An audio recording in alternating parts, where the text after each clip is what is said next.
দর্শক, শেষ পর্যন্ত টান টান উত্তেজনার অবসান ঘটেছে। 2 সপ্তাহ জন্য যুদ্ধবিরতি বা ইরানে হামলা বন্ধে রাজি হয়েছেন মার্কিন প্রেসিডেন্ট ডোনাল্ড ট্রাম্প। আনুষ্ঠানিকভাবে তিনি ঘোষণা দিয়েছেন। দর্শক, এই মুহূর্তে আমার সামনে যে খবরগুলো আছে অত্যন্ত শান্তির খবর। শুক্রবার পাকিস্তানের শান্তি চুক্তি নিয়ে ইরান যুক্তরাষ্ট্রের আলোচনা। নিরাপদ যাতায়াত করা যাবে, হরমুজ প্রণালী পার হতে টোল আদায় করবে ইরান এবং ওমান। যুদ্ধবিরতি ঘোষণার পর তেলের বাজার দরপতন বা তেলের দরপতন, পাকিস্তানের মধ্যস্থতায় 2 সপ্তাহের যুদ্ধবিরতিতে সম্মত ইরান যুক্তরাষ্ট্র। আলোচনার ভিত্তিতে ইরানের 10 দফা পরিকল্পনা মেনেছে যুক্তরাষ্ট্র। শুক্রবার সেই আলোচনা হবে। আরো খবর হচ্ছে নিরাপদ যাতায়াত তো করা যাবেই হরমুজ প্রণালী দিয়ে। ইরান বলেছে যে টোল আদায় করবে ইরান এবং ওমান। মোটামুটি আরেকটা তাদের অগ্রগতি। যুদ্ধবিরতি ঘোষণার পর তেলের দরপতন, শেয়ার বাজার ঊর্ধ্বমুখী। দেখেন, এক যুদ্ধবিরতির ঘোষণা দিয়ে কত ধরনের মানে তার সুফল মুহূর্তের মধ্যে কিন্তু পাল্টে গেল পুরো চিত্রটা।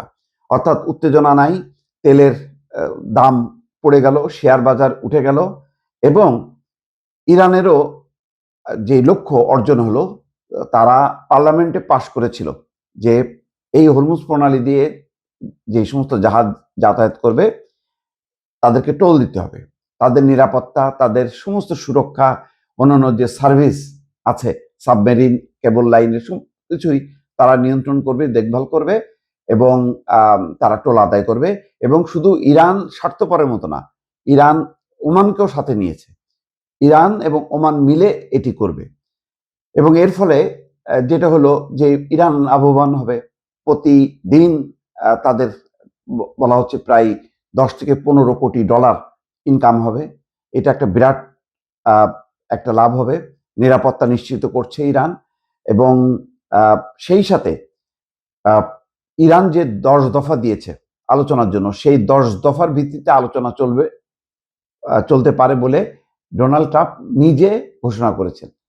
ফলে এই যে একটা উত্তেজনা ছিল, সাংঘাতিক রকম উত্তেজনা ছিল যে আজকেই শেষ রাত, ইরান সভ্যতার শেষ হয়ে যাবে, ইরান নিশ্চিহ্ন হয়ে যাবে, ইরানে নরক নেমে আসবে, প্রস্তর যুগে পাঠানো হবে, এই সমস্ত কথাবার্তায় এবং তার কিছু সিমটমও কিন্তু গতকালকে ছিল।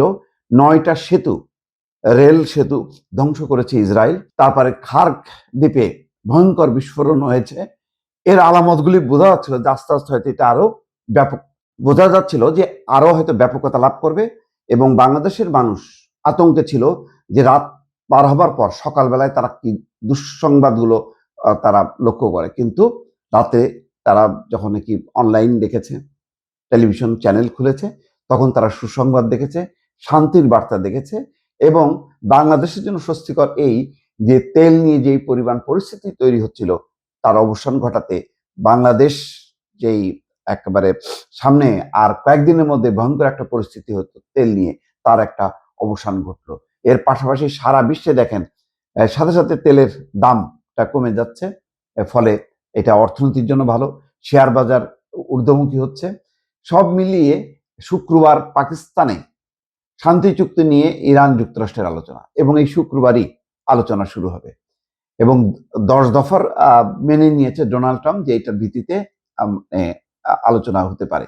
তো সব মিলায় চাইলে আসলে সম্ভব।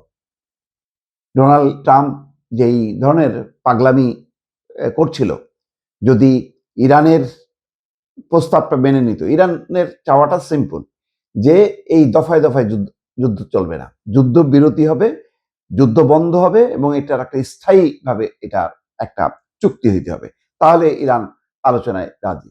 এখন দেখেন, ডোনাল্ড ট্রাম্প নীতিগতভাবে মেনে নিয়েছে।